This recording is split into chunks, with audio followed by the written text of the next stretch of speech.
Esta es Uniminuto Radio, HJKU, en Bogotá en los 14:30 AM y en Colombia y el mundo a través de uniminutoradio.com.co. También en Facebook, Twitter e Instagram a través de @Uniminuto Radio. La radio universitaria está aquí.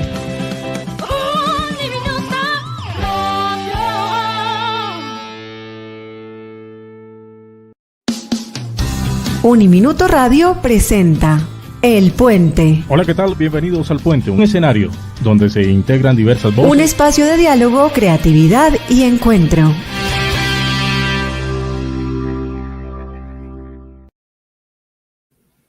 Hola a todos de nuevo, qué gusto tenerlos nuevamente en el programa El Puente. Hoy con un tema muy especial y sobre todo con una invitada de lujo, diría yo. Nos acompaña nuevamente Alicia Oros Francia, ella es historiadora del arte. Ya hemos tenido un programa contigo muy especial hace 8 días, hoy volvemos a estar contigo para saludarte, para darte la bienvenida y para que hablemos de un tema, yo diría que fascinante como es el de la historia prehispánica o precolombina, especialmente de unos temas muy, muy curiosos que son el dualismo, el por qué o cómo fue que desaparecieron o se extinguieron algunas culturas prehispánicas y por qué otras continúan hoy, que es la pregunta de hoy. ¿Qué sucedió con las culturas prehispánicas, sobre todo en América, especialmente en Mesoamérica y en los Andes? Sobre el dualismo también hablaremos hoy. Y desmentir un poco esa imagen que nos han vendido ciertos canales de que las culturas prehispánicas se extinguieron porque los ovnis vinieron y se los abdujeron, ¿no? Eso es. Contigo. Bienvenida de nuevo, Alicia. Muchas gracias. Encantada de estar aquí de nuevo. Bueno, cuéntanos cómo va todo, cómo te sientes hoy y, por supuesto, pues que hablemos un poco de este tema de dualismo, de los mayas, de las infraestructuras también de los Andes, de los puentes especialmente. Pues bueno, estoy estupendamente, espero que tú también estés estupendamente después de estos problemas técnicos que hemos tenido, pero al final todo se puede. Bueno, pues nada, el tema de Mesoamérica en España no se suele dar mucho en lo que es cultura general hasta que no te especializas en cosas como historia del arte, arqueología o algo así. Es como desconocido. Lo único que tenemos, ¿no?, es el conocimiento que nos dan ciertas películas como Indiana Jones o que además están mal dadas, pues, o Apocalipto, que están un poco mejor estudiadas pero siguen teniendo muchos fallos para hacerlo más cinematográfico y mucho más impresionante. Y bueno, pues me gustaría dar este pequeño punto de vista y de los estudios recientes, porque siempre me ha parecido bastante interesante estas culturas a pesar de su lejanía, ¿no? Hoy vamos a hablar particularmente de 3 culturas: olmecas, aztecas, mayas y un poquito de los Andes, pero no de una cultura en particular, sino de los puentes colgantes, de algunos también ejercicios que ellos hacían de cuentas, ¿no? Sí, eso es el calendario maya. El calendario maya. También. Y también y algunas estructuras de ingeniería, que por eso tenemos a los aztecas, que mejor ellos para ver el tipo de ingeniería que tenían tan espectacular. Sí. ¿Cómo entender el dualismo de estas culturas? Pues si me pones la presentación, además así ya podemos mostrarla visualmente.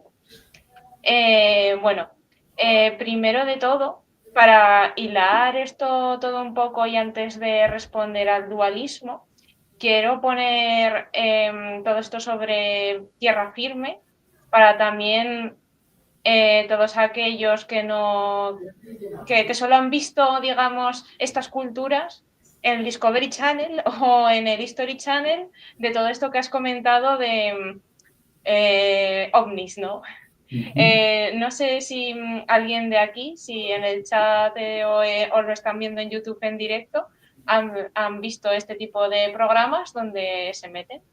a cualquier, ya sea, no tiene por qué ser maya o azteca, sino van a las pirámides de Egipto y dicen esto es imposible, no pudieron hacerlo los seres humanos, que es una manía que tenemos todos como de demeritarnos como de civilización, como cómo vamos nosotros a hacer esas cosas, ¿no? Porque somos tontos o algo así por ser humanos. Pues está más que demostrado que la pirámide, ya sea la pirámide egipcia o la pirámide maya, la pirámide azteca, se parecen tanto. ¿Por qué? Porque la pirámide es la forma de construcción más sencilla. Apilar unas cosas encima de otras. Eso es básico y es por donde se empiezan todas las grandes civilizaciones para hacer sus monumentos, sus sitios de culto, etcétera. Entonces, ¿cómo lo hacían, por ejemplo, los mayas y los aztecas o los olmecas? Pues cogían un montón de troncos, los ataban con cuerdas y se iban a buscar donde fuera la cantera la piedra que querían y se la traían arrastrándolo con, que podían ser varios hombres, pero normalmente eran con animales, que es quien hacía la fuerza bruta, en plan los burros, los bueyes, las llamas, en el caso de los incas, y los traían hasta el sitio.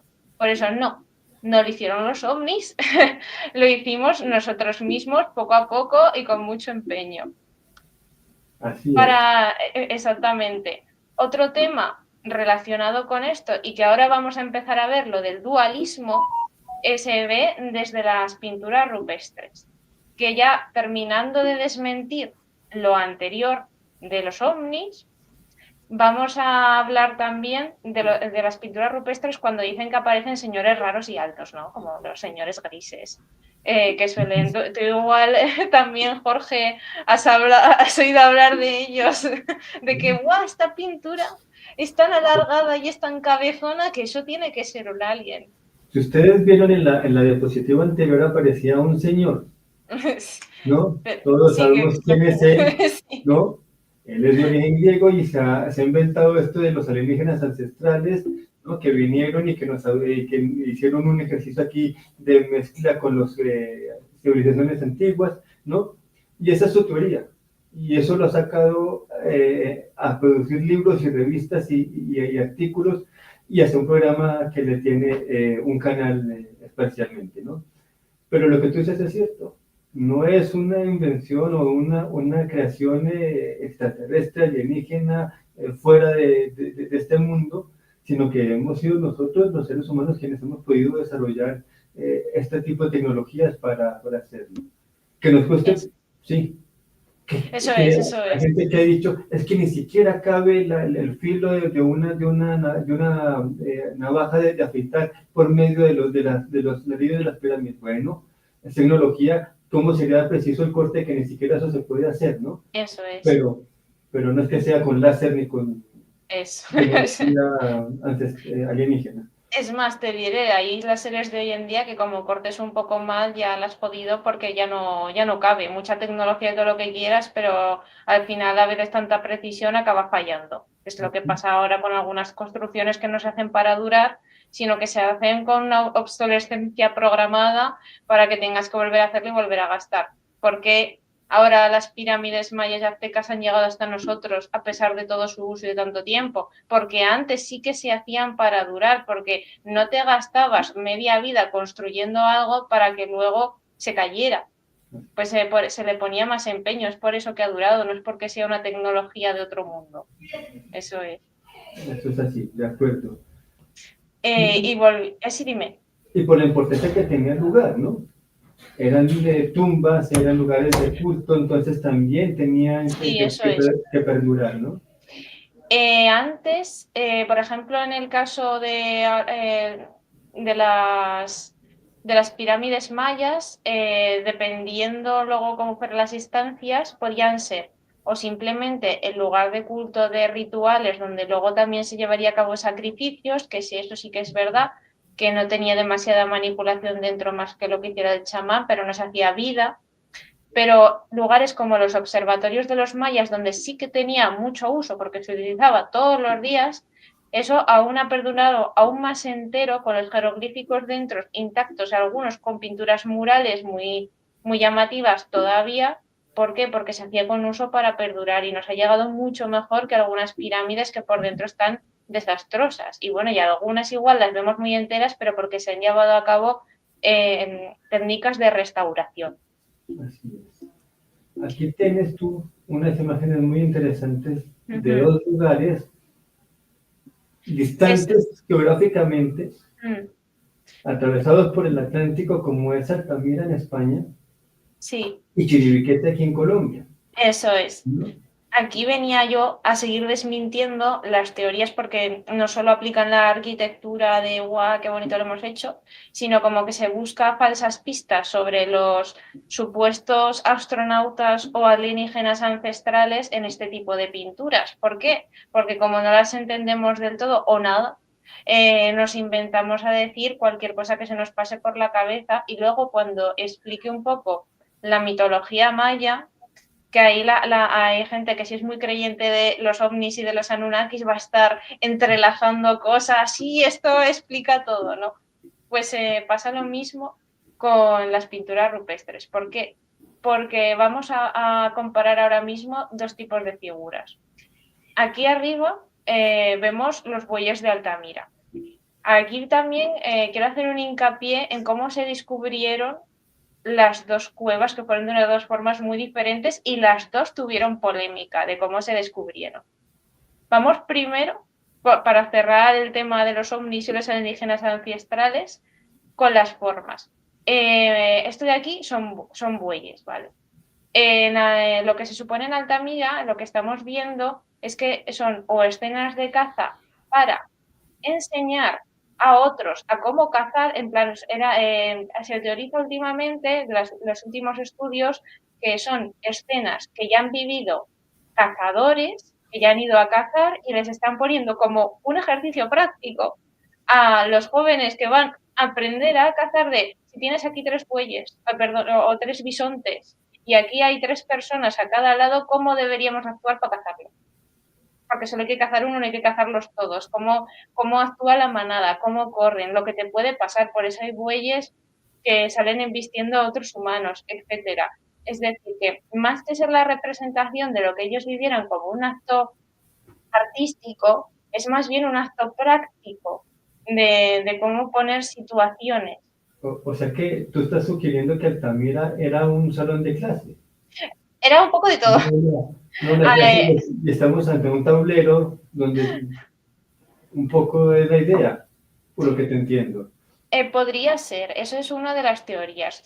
También tú, cuando tienes un área tan vasta para poder pintar y representar cosas, además de ser el sitio donde vives, viene muy bien para muchas cosas. Imagínate, si tienes una pizarra Vileda en casa, la apuntas para hacer tareas. De vez en cuando te aburres y haces un dibujito sin más.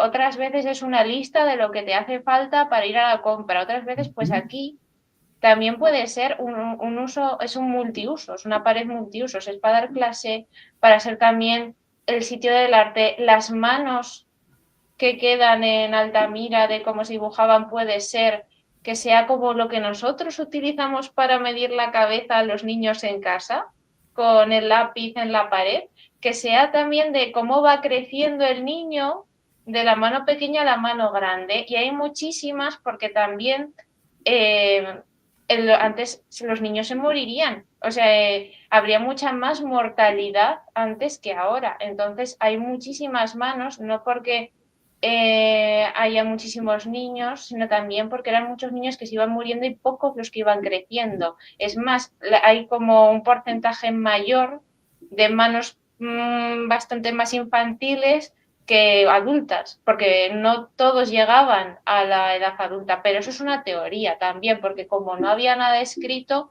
no podemos saber tampoco mucho. Entonces, si vemos esto de aquí de Altamira, también lo podemos, que es una forma mucho más realista dentro de lo que cabe en el estilo de dibujo. Vamos a ver lo de abajo de Chiribite. Chiribite, donde podéis ver aquí estos son leopardos, o jaguares, que son jaguares, que es lo que más vive allí en los sitios de selva. ya no son tan realistas, sino son un estilo mucho más geométrico y lineal que se verá luego y bueno, y veréis en cuanto pase yo las diapositivas, como ese estilo geométrico se mantiene en todas las culturas mesoamericanas, porque es un estilo que extrañamente se ha integrado en todas esas culturas y han dicho, pues así sea. Y cada uno se ha enriquecido mucho más, se ha hecho mucho más estilizado, con mucho más detalle, pero el estilo geométrico es el que es. ¿Por qué? Porque se entiende en toda la cultura mesoamericana y en todo el entendimiento que se tiene del cosmos que lo que hay que recalcar es el simbolismo y el significado, no lo que se ve, porque lo que se ve es solo pasajero. Luego cuando te mueras va a ser otro mundo, entonces no tiene tanta importancia. Y luego, en el tema este de los señores ancestrales, en la última imagen que tenéis aquí, no sé si podréis discernir qué será. ¿Es un hombre? ¿Es un avión? ¿Es un ovni? No, es un chamán. Seguramente este señor de aquí es un señor que está bailando, arriba está la cabeza, los brazos están hacia arriba y abajo caen las piernas, las cuales no están sobre el suelo, sino parece que está saltando. Incluso hay una especie de motivación en hacer las rodillas para recalcar que está saltando y está en movimiento.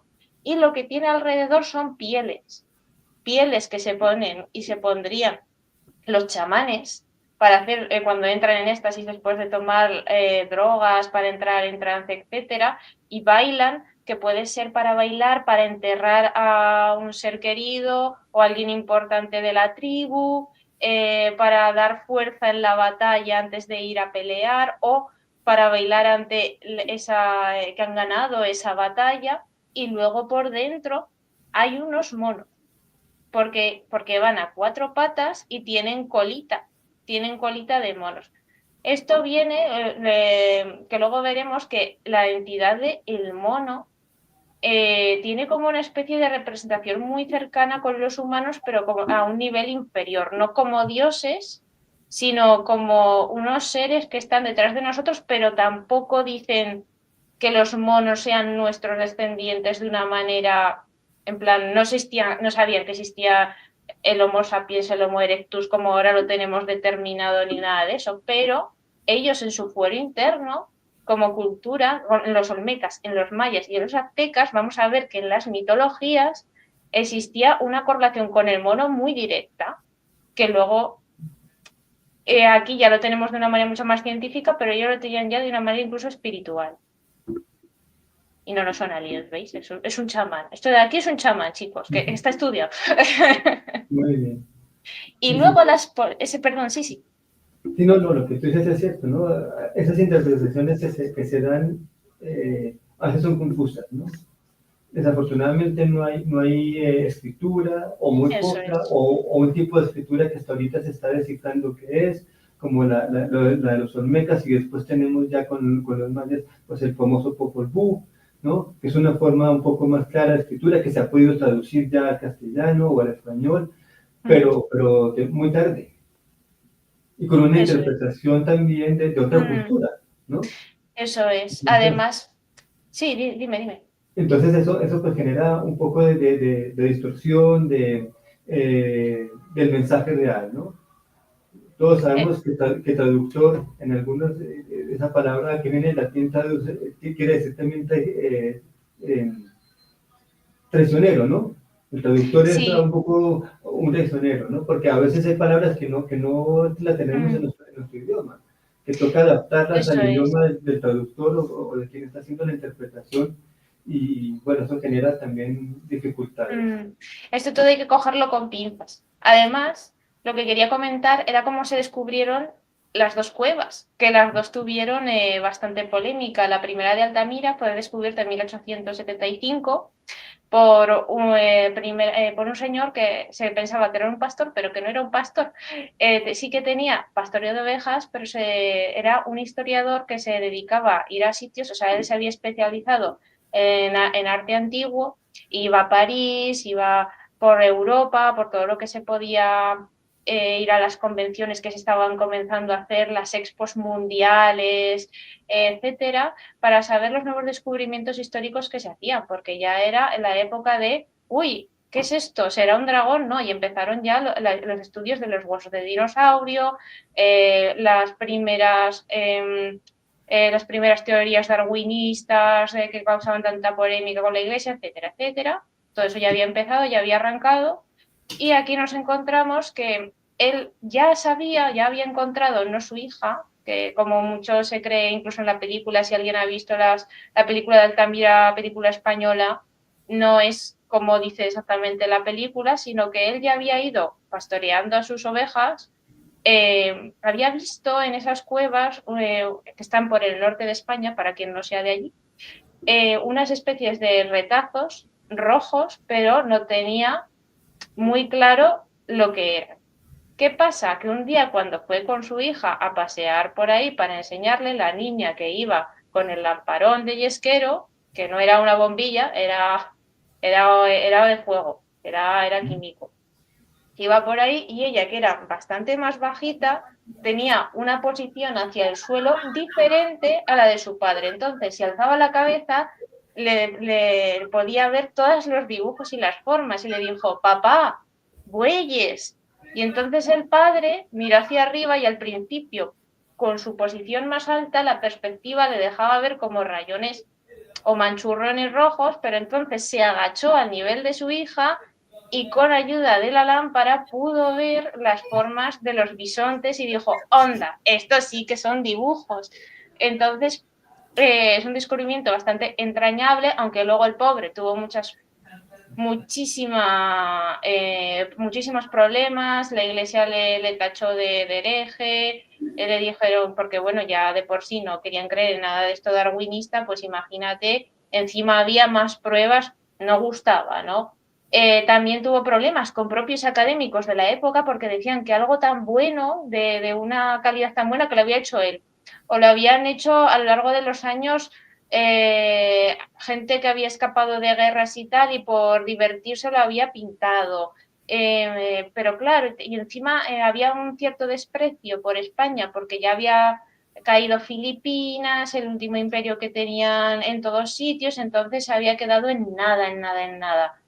Y claro, y encima él vivió toda su vida sin que se le reconociera, porque cuando ya iba a París en esos viajes que hacía, etcétera, veía que si estas cosas se descubrían en Francia, ahí sí que les daban la razón a esos científicos porque se les tenía en mucha gran estima, pero en España no, como éramos unos pordioseros, como quien dice, pues aquí no, aquí todo mentira y no podía ser eso. Y luego, en las pinturas de Chiribiquete, he visto el documental y me he enterado luego, buscando por archivo, en lo que fueran las noticias de la época y más allá, que cuando se descubrieron esas pinturas también hubo un poco de decir de esto está demasiado bien conservado, demasiado bien definido, esto seguro que no lo ha hecho alguien para que vengan y gasten en turismo, porque aquí llevábamos no sé cuantísimos años en la reserva, porque forma parte dentro de una reserva, y nunca lo hemos visto, ¿no? Y encima los que lo descubrieron fueron un equipo británico-colombiano. Y también se hizo mucho fuego, mucha bronca por el sentido de ¿qué pasa? Que ahora se lo van a llevar los británicos, porque ya sabemos que los británicos sí lo llevan todo. Aquí en España se han llevado también muchas cosas en la guerra civil, perdón, en la guerra de independencia. Y bueno, y hubo mucha polémica, pero veo que últimamente sí que se había callado bastante y estaba bastante constituido como que era de verdad unas pinturas con sus consecuentes pruebas de carbono 14, etcétera, etcétera, y era un sitio completamente de ya colombiano, etcétera. Así es. Bueno, pero bueno. Vamos a hablar un poco también de la cultura olmeca, porque ellos también tienen una particularidad, ¿no? Que son sus cabezas. Es una de las cosas que más los identifica. Aquí tenemos un mapa que nos da un poco la ubicación de olmecas, mayas y aztecas.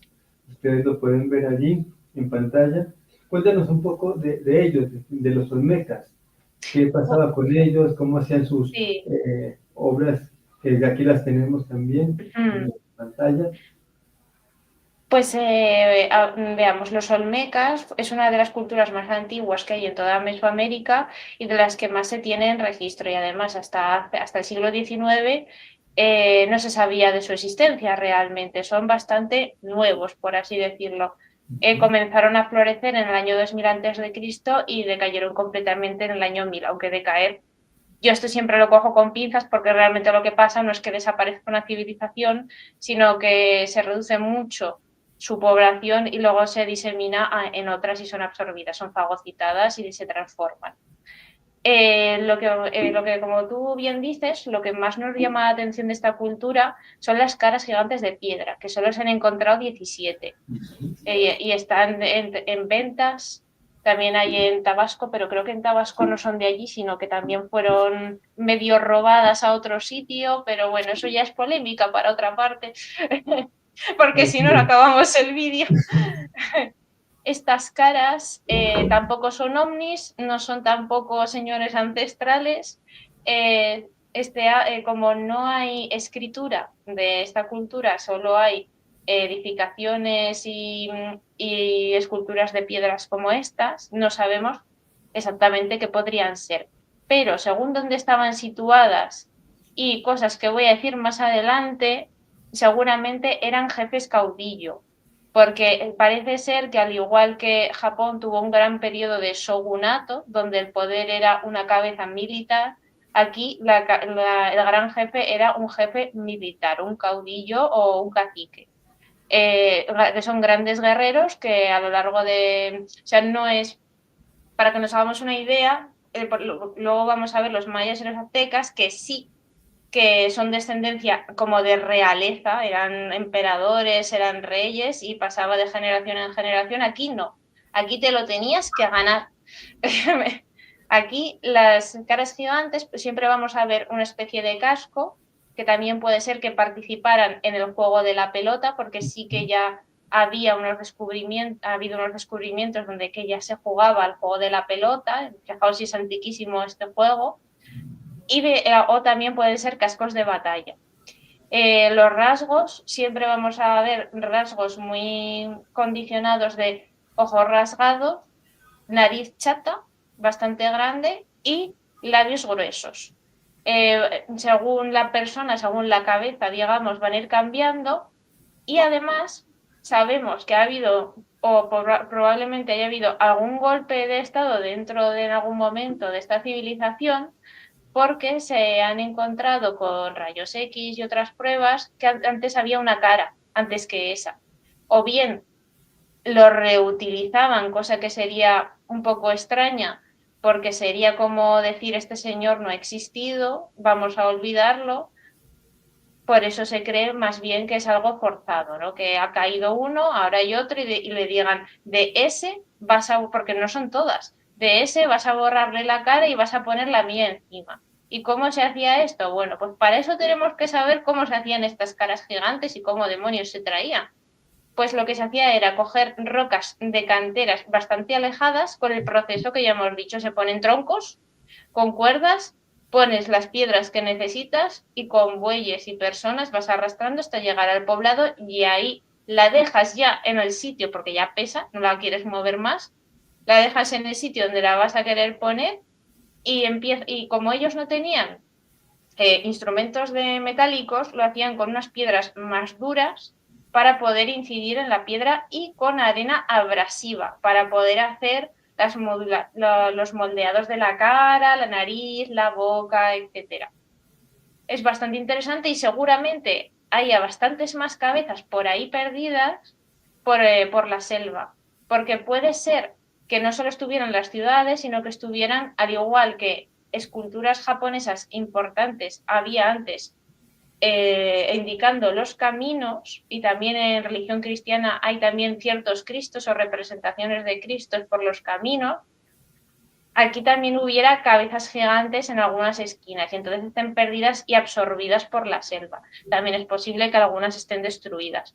Pero vamos, que todos estos miles de años han dado para muchas cabezas, así que por ahí seguirán. Si alguien quiere ir a descubrirlas, puede ir, que seguro que igual se encuentra algún tesoro. Tú lo has dicho, son 17 cabezas y sabemos que cada cabeza es distinta, con un tocado diferente, ¿no? Eso ya dice mucho, ¿no? No es un molde, no es Eso la es. misma reproducción, sino es algo que tenía una representación de una persona particular. Eso es. Además, tenemos otras representaciones que son muy frecuentes, como es el dios jaguar. Y aquí ya empezamos a ver una mitología que se va a ir distribuyendo entre todas las culturas mesoamericanas. El dios jaguar o el hombre jaguar viene se cree, porque recordemos que aquí no hay nada escrito. Y como no hay nada escrito, hay que leer el mito y la historia a través de las representaciones de las esculturas, que eso sí que hay un montón de esculturas olmecas del señor jaguar. Hay cosas que no he traído aquí porque creo que no se pueden enseñar, que son de una señora haciendo el amor con un jaguar explícitamente en una escultura.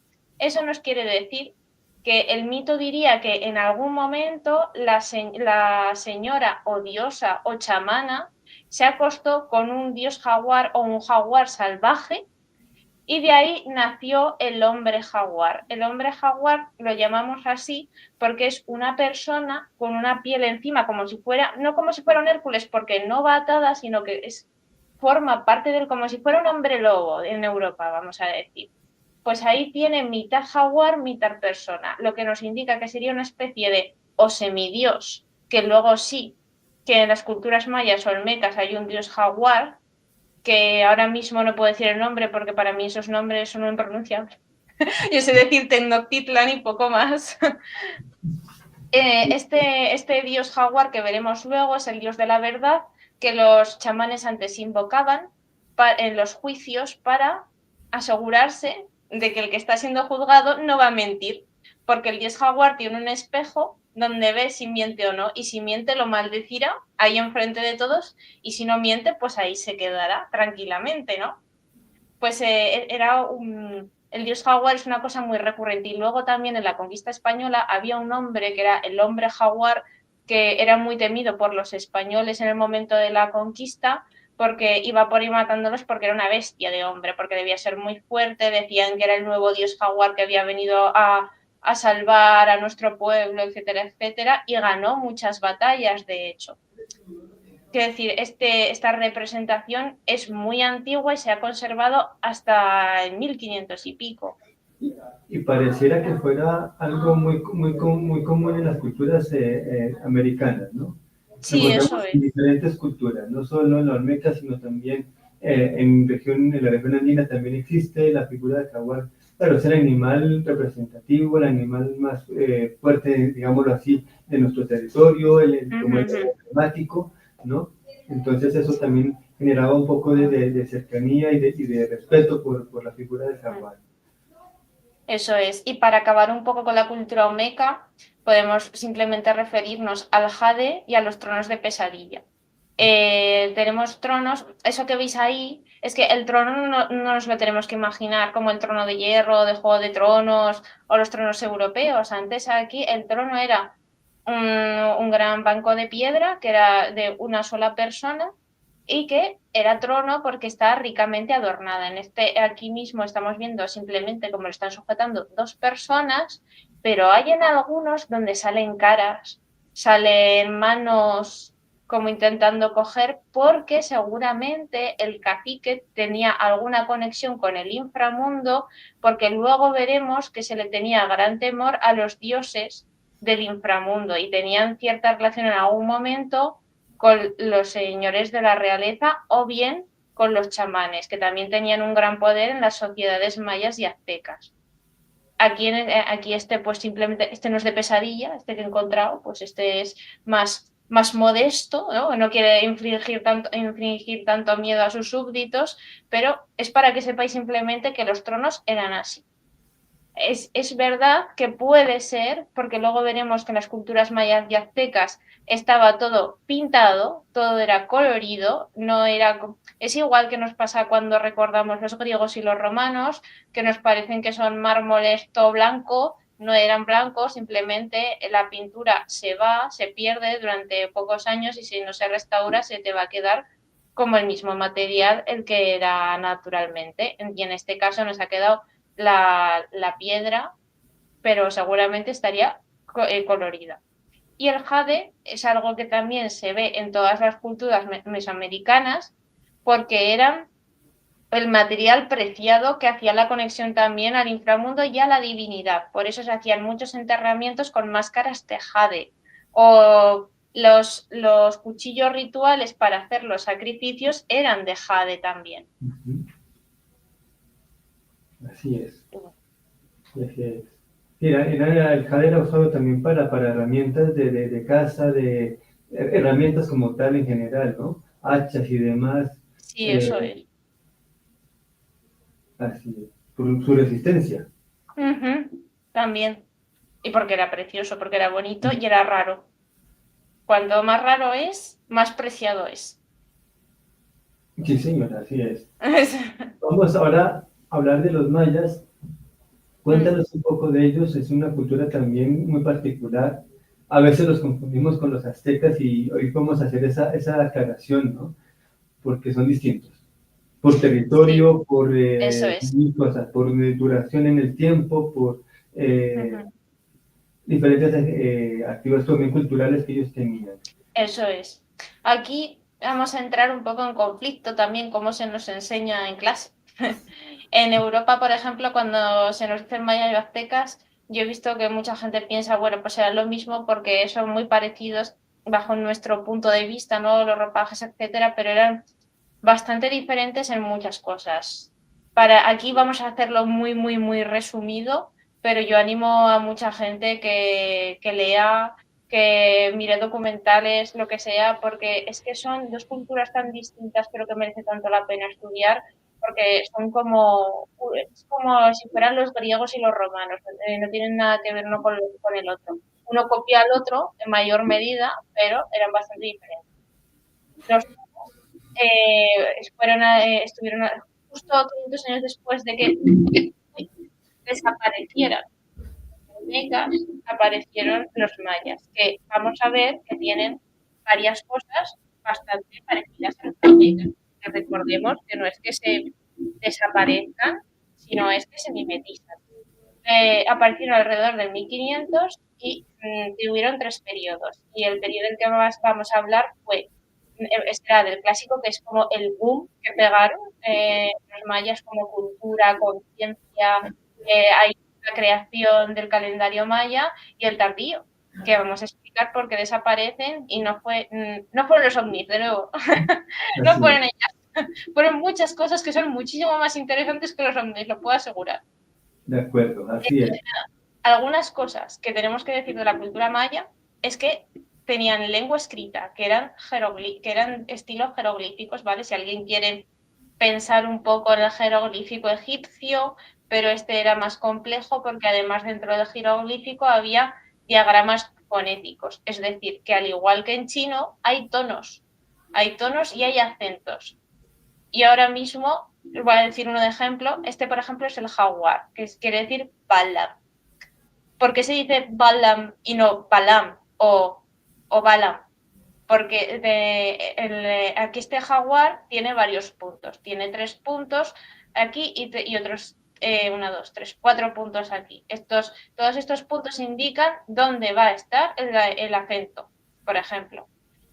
Al no tener nada más alrededor del jaguar, quiere decir simplemente lo que es un jaguar. Entonces diremos Balam. Si veis alguna vez también la película de Apocalipto, de Mel Gibson, hay un momento donde una niña pronuncia muy bien esta lengua porque la habrán enseñado o no sé si está doblada, eso lo ignoro. Pero hace una profecía delante de todos los aztecas guerrilleros y esta habla en maya, una profecía donde habla del señor jaguar y Balaam está muy bien, por ejemplo, hablado ya. Ahí se ve donde ha habido un estudio para esto, ¿no? Hay que decir que Maya no era un imperio, era un conjunto de ciudades, pero que tenían conexiones comerciales, religiosas y monárquicas entre sí muy fuertes, que sería ahora mismo como la Unión Europea, vamos a decirlo así, en un periodo muy prototípico, pero que estaban de vez en cuando en guerrillas porque, al igual que pasaba aquí en el siglo XV en Europa, los tratados matrimoniales que se hacían no duraban mucho y terminaban partiéndose la cabeza unos a otros. Realizaban mucho el cultivo del maíz. Si queréis ver dónde está el origen de la tortilla que se toma todos los días en casa, podría estar aquí porque ya se sabe que las mujeres se dedicaban mucho al cultivo y también a hacer con molinillos de piedra esa harina que luego dan las tortillas del maíz. Es decir, A molerlo. sí, eso es, que ya lo molían, ya hay testimonios de que se molía ese maíz, ¿no? Ya no se comía sin más, sino que se hacía más con él. Había una cocina mucho más exquisita, digamos.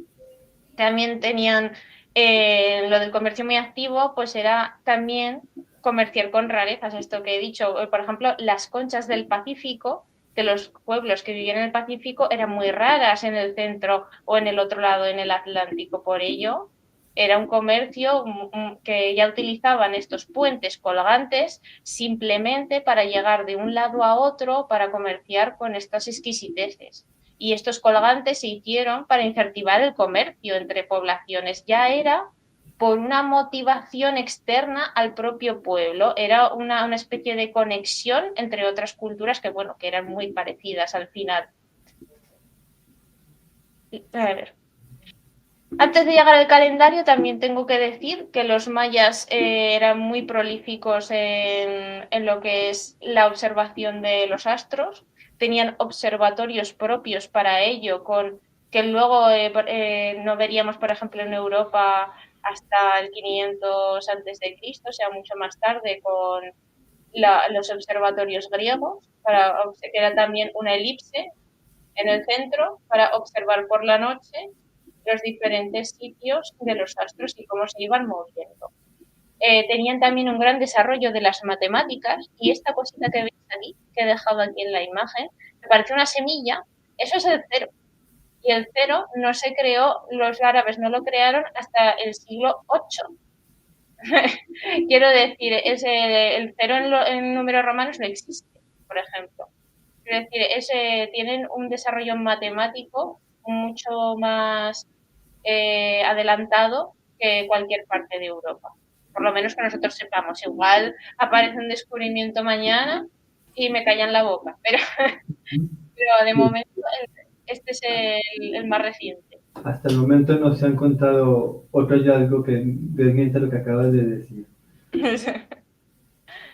Vamos a ver cuando no sé si vosotros o no quiero decir la universidad, en Colombia o en otras partes como da igual, que seáis más familiarizados con este tipo de culturas, sabéis que hay más de un calendario.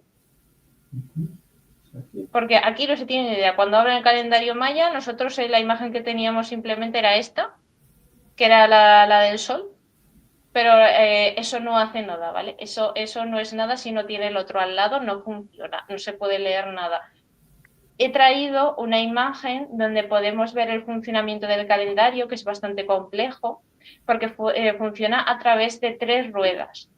Primero, la rueda de Tzolk'in, perdón si mi pronunciación no es buena, es de 260 días, que no es la que utilizamos hoy y que se rige más bien por los ciclos estacionales, de cuándo cambia la estación y cómo se va prolongando en el tiempo las temperaturas. Esto sobre todo se hacía para predecir el tiempo, porque ellos ya tenían la experiencia de que si en ese mes, en esos días va a llover, saben ya que en esos días va a llover y se le dice a la población si tienen que sacar ya las patatas o no sacar las patatas. Pues servía mucho para eso.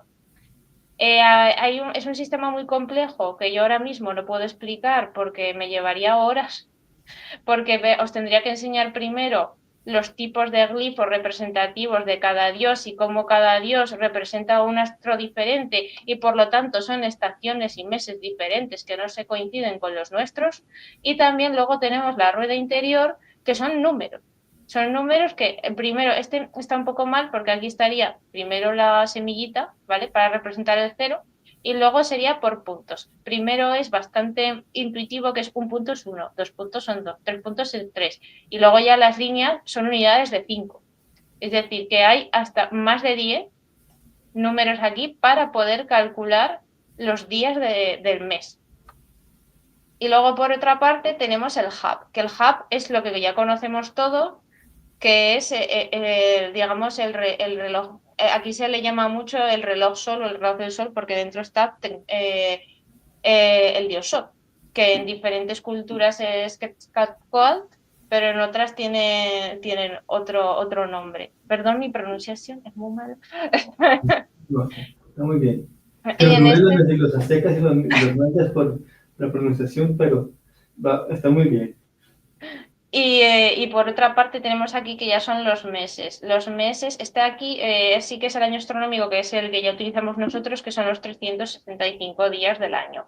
Que esto ya no se rige por las estaciones agrícolas, sino que se rigen por las astronómicas. Aquí son divididos en 19 meses y nosotros aquí los tenemos en 12 meses. ¿Qué quiere decir? Que tenían menos días en cada mes. Entonces también tenemos que comprender que su visión del cosmos no era igual que el nuestro, a pesar de que fueran 365 días, quiero decir. Dentro de estos meses también están ya las representaciones astrológicas que hemos visto aquí, más los números de los meses que tienen que tener cada uno, que están aquí divididos por unidades. Y tienen aquí, por ejemplo, 5 más 5, 10 más 5, 15. Pues este mes tiene 15 días, ¿vale? Por ponerlo de ejemplo.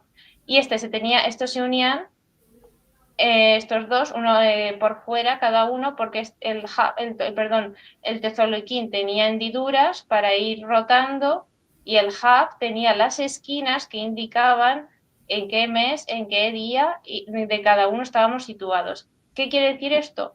Que los dos calendarios estaban sincronizados entre ellos todo el tiempo. ¿Y esto por quién era controlado? Por los señores que estaban en astronomía. Porque aquí mucha gente cree que eran los chamanes los que controlaban los calendarios. No, había gente específica, como aquí, que son astrónomos también, que estudiaban para ello, los metían les enseñaban desde niños cómo leer los astros y cómo funcionaban los meses, y ahí ya iban rotando y les enseñaban, y esos señores eran los que se dedicaban a la astronomía. Alicia, nos queda poco tiempo y el tiempo es oro, pero yo creo que esto nos da para de pronto un segundo programa y hasta de pronto un tercero. Bueno, si gusta. Hacer una serie para poder hablar de todas nuestras culturas prehispánicas y nuestra civilización. ¿Te parece si hacemos un corte aquí para poder hablar ahora de los aztecas? Bien, podemos hablar de los aztecas. Y lo que quiero decir aquí es que los aztecas no vienen de la Atlántida, por mucho que digan que el códice de Boturini dice que vienen de una ciudad que se parece mucho al nombre, que se llama Aztlán, ¿vale? No tiene que ver una cosa con la otra. El primero que nombró el escrito la Atlántida fue Platón, y fue seguramente para tomar el pelo a uno de sus alumnos. Porque Platón era muy troll. Algún día, si hablamos sobre los filósofos o sobre Grecia, tendré que decir unas cuantas cosas de Platón, entre ellas que le gustaba flexear los músculos. Aztlán se supone que es una ciudad mitológica que decían los aztecas, de donde ellos provenían, para reforzar su figura de la realeza sobre los súbditos. Ellos decían que eran un pueblo de una ciudad que también estaba sobre el mar, como lo estaba Tenochtitlan, que bueno, que también vamos a ver sobre eso, que hay que cogerlo con pinzas. Y era uno de los jefes de la aldea que por una gran sequía había visto que el chamán del pueblo de Aztlán le había sacrificado a una princesa para que los dioses le dieran lluvia. Esto le enfadó mucho y se fue de allí con un gran porcentaje de la población. ¿Qué quiere decir esto? Que seguramente esta gente viene de un sitio que, al igual que los mayas, que si nos da para otro podcast de esto, explicaré que se fueron por grandes periodos de sequía, pues vinieron por ese desastre natural a buscar un sitio donde hubiera agua, donde hubiera alimento, etcétera. Y ahí llegaron a lo que es Tenochtitlan, porque digamos que le rezó a los dioses este señor caudillo, este señor jefe, y los dioses le respondieron con un águila cazando una serpiente encima de un cactus que estaba encima de una isla. Y ahí se quedaron en el Tenochtitlan, y hoy, si veis la bandera de México, sigue teniendo la representación de ese águila con el cactus y la serpiente en medio. De Cuauhtémoc. ¿Perdón? La historia de Cuauhtémoc, ¿no? Que sí, eso es, perdón. Sí. Es que los nombres, ¿no? Son muy complicados. Y bueno, y de esto tenemos el Códice de Boturini, además de otros códices que fueron recopilados por monjes del siglo XVI y el siglo XVII, que cuando fueron en el periodo de la evangelización por todo este territorio, pero que se tomaron la molestia, o sea, ellos, luego si hablamos algún día de la Reconquista, hay muchos grises, porque también había gente como Bartolomé de las Casas que decía esto es una brutalidad, esto no lo podéis hacer, o otras personas que eran eruditos que se esforzaban todo lo posible para transcribir todos los mitos, todas las leyendas que había escritos por todas las ciudades de piedra para rescatarlas, y es lo que tenemos hoy en día, que está vivo al final. Tenochtitlan, la que voy a hablar ahora, que veis este dibujo de aquí, que es una primera representación de los primeros esto ya es un español que vino, un cartógrafo, y es de las primeras representaciones que hizo para intentar poder describirla, porque eran cosas que los españoles no habían visto antes, porque no tiene nada que ver con Venecia. Esto es una Venecia mejor planteada. En plan, Venecia hoy tiene el problema de que se hunde. Tenochtitlan no se hundía. ¿Por qué? Porque estaba mejor hecha. En ingeniería y en arquitectura está muy mejor hecha. ¿Por qué? Porque dijeron, aquí no podemos poner piedra, aquí hay que poner algo natural. Aquí alguna vez en Zaragoza, por ejemplo, está el Ebro, que cada vez que baja surgen unas pequeñas islitas que tienen arbolitos, tienen arbustos, porque el nivel del río puede bajar o puede subir, pero hay un sedimento de tierra que se mantiene. Pues aquí pasaba parecido. Entonces dijeron, pues vamos a hacer más sedimentos de tierra naturales. Y lo hacían con una sobreestructura primero de madera, porque no tiene mucha profundidad, y de ahí ya ponían niveles de mimbre con tierra, arena y césped bien aglomerado para hacer tierra de cultivo. Estos se llaman los jardines flotantes. Estaban conectados entre sí por pasarelas de madera, y todo se renovaba bastante bien cada año, es decir, había un cuidado intenso. Que al hacer esto tan natural hace también que se mimetice con el entorno, y al mimetizarse y ser parte de ello de una manera orgánica hace que no se hunda. Hoy en día el lago Texcoco, que es donde estaba el centro de esta ciudad en Tenochtitlan, que es donde está ahora Guadalupe, la iglesia de Guadalupe, tenía antes problemas porque a alguien se le ocurrió que poner piedra ahí era una buena idea, cuando nuestros antepasados habían dicho que eso no era buena idea, y ves que la iglesia está así. Cuando tú entras por Guadalupe, está así inclinada. ¿Por qué? Porque el sedimento de tierra no es tierra, es agua. ¿Qué pasa? Que luego sí que se ha ido construyendo encima de una manera ingeniericamente mucho más potente, con hormigón y con unas alcantarillas al estilo romano muy buenas, que eso ya supera la ingeniería de la época, y claro que se ha conseguido hacer una ciudad encima. Pero la primera que hicieron, sin saber eso, que es la iglesia de Guadalupe, salió fatal. Salió fatal arquitectónicamente, que luego se ha podido hacer reparaciones, pero el suelo se ha quedado así, que tú tienes que ir andando en lateral. Y bueno, y simplemente decir que sí que había una pequeña estructura, bueno, pequeña, para la época. Estructura de piedra donde se hacía en el sitio de los rituales sagrados, que es donde se hace donde se ven en algunas películas que tiran las cabezas para que rueden hacia abajo, porque también servía para varias cosas, para meter miedo a la población, para hacer espectáculo como lo hacía en el Coliseo Romano, para hacer también algo significativo y religioso, quiero decir, valía un poco para todo ese sitio. Y ahí mismo estaba la plaza, donde todo se concentraba.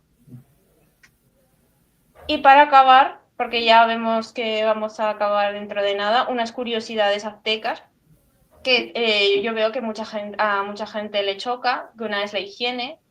Si tienes tanta agua limpia todo el tiempo, ¿qué aprovechas para hacer? Bañarte. A los españoles no era que no se bañaban, ¿vale? Eso también tendremos que decirlo en algún otro podcast, que no era que no se bañaban, sí que se bañaban. Luego, posteriormente, vendría esa tradición de no bañarse en Europa, que sería el siglo XVII y XVIII. Aquí se bañaban 4 veces al día y los españoles se sorprendían porque ellos se lavaban como ahora nosotros, una vez al día. ¿Para qué más, no? Y ahí pues la gente lo tenía como un sentido de purificación, como se tiene en el Islam en algunas situaciones, y también porque ellos pensaban que cualquier cosa que hacían en el sudor les ensuciaba y para no enfermarse había que bañarse mucho. Y si no, pues eras un pobre que no, que no se bañaba.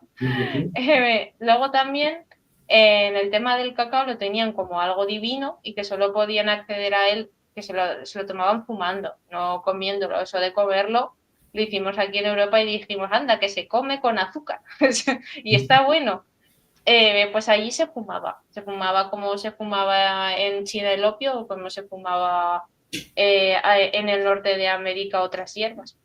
Y ahí solo podía fumarlo la realeza y los chamanes, porque era una manera también como que te acercaba a los dioses de alguna manera. Y los sacrificios y los elementos de uso, porque los sacrificios no solo servían ya para, en algún momento de la historia, no sabemos cuándo, para darle el corazón a Quetzalcóatl o el dios sol del momento para evitar que se enfureciera y que no fuera la tierra destruida, sino que también se utilizaban todas las partes del cuerpo para todos los distintos tipos de rituales, como el cerdo. El del cerdo, no sé si has oído alguna vez que no se desaprovecha nada. Pues de los sacrificios humanos tampoco. De la res también, que no se desaprovecha nada, ¿no? Eso es. Pues por ejemplo, la sangre se la bebían ciertos, tanto los chamanes como los aprendices de chamanes, porque pensaban que haber sido matado ese cuerpo de esa manera ritual, ahora esa sangre era sagrada y por lo tanto iban a estar protegidos de enfermedades, les iba a dar más fuerza para luchar, etcétera. O sea, servía para nutrirse ellos mismos. A veces incluso se comía la carne, pero era un poco más extraño que se comiera la carne. Se solía utilizar para otras cosas. La piel, por ejemplo, cuando se desollaba después de haberlo matado o antes a la persona, luego el chamán utilizaba la piel durante entre 10 y 20 días porque pensaba que así le iba a dar unos poderes sobrenaturales del copón durante esos días y le iba a servir para saber de qué sexo iban a hacer el siguiente heredero al trono, o sea, heredero o no heredero, porque si nacía mujer pues no heredaba, pero a ver qué sexo era, ¿no? También el juego de los ojos se utilizaba luego para hacer unos mejunjes con la pesca para pescar más. Bueno, no se desperdiciaba nada, ¿no? Alicia, qué gusto haberte tenido hoy en el programa. Gracias por todas esas explicaciones que nos has dado. Creo que tenemos tema para rato. Esta será la primera de una serie que podemos hacer sobre arte prehispánico, sobre culturas prehispánicas. Nuevamente agradecerte por tu tiempo, por estar aquí con nosotros en el programa. E invitarlos para el próximo viernes, que vamos a tener un programa también muy especial contigo, si Dios lo permite, sobre marginalia. Vamos a hablar un poco de esas imágenes, de los mapas, de los cuadros, de que aparecen allí esos dibujos o esa iconografía a los márgenes. Y hoy, pues, les agradecemos también por haber estado presente en este programa, por haber podido compartir con nosotros un poco de este saber de estas culturas, que nos queda todavía mucho tema por hablar, ¿no? Hablamos, por ejemplo, del origen de lo que podría ser el fútbol contemporáneo con los aztecas y el juego de la pelota, que también lo jugaban los olmecas en su momento. Así que hay muchas cosas también por decir, como ya lo he reiterado, y agradecerte nuevamente a ti este espacio. Espero que Gracias a vosotros, hombre. podamos continuar conversando más adelante, y vendrán otra serie de temáticas muy interesantes que hemos tratado con Alicia. Ya empezamos a hablar con ella de su experiencia como historiadora del arte, en su carrera profesional, en sus estudios. Hoy nos acompaña con este tema de la dualidad del conocimiento, de los desarrollos de las culturas olmeca, azteca y maya, las diferencias entre los aztecas y los mayas también, un poco lo alcanzamos a revisar hoy. E invitarlos para el próximo viernes nuevamente, para acompañarnos en este ejercicio que vamos a hacer con un tema muy interesante, que es el de la marginalia. Alicia, gracias de nuevo. Muchas gracias a vosotros. A Daniel también por su apoyo aquí en el manejo del programa de StreamYard, y a la emisora Uniminuto Radio por el espacio. Hasta la próxima. Hasta la próxima.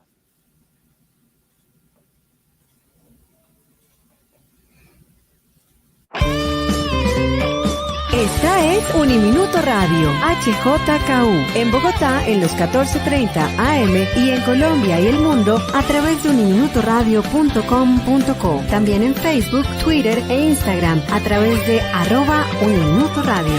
La radio universitaria está